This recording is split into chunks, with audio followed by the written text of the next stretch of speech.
Magandang umaga po sa inyong lahat. Ito po ang inyong lingkod, Lolo Pasyar po lamang. Nag-uumpisa naman magawa ng munting tindahan ni Mrs. Dapat pala, doon pa namin ito naisipan magtinda-tinda ng mga lutong ulam at saka mga kakanin at saka pagkaing almusal sa umaga. Sayang, dapat kumita na. Kaya kayong mga kabataan ngayon, kung gusto nyo umangat ang inyong buhay, magsumikap kayo. Dahil kapag may buhay, may pag-asa. Kaya ang dapat nyong gawin, umpisa nyo nang magbanat ng buto.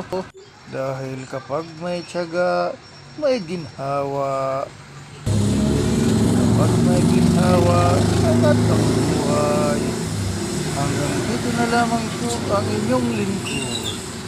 Maraming salamat po sa inyong panonood. Hanggang sa muli. Bye-bye!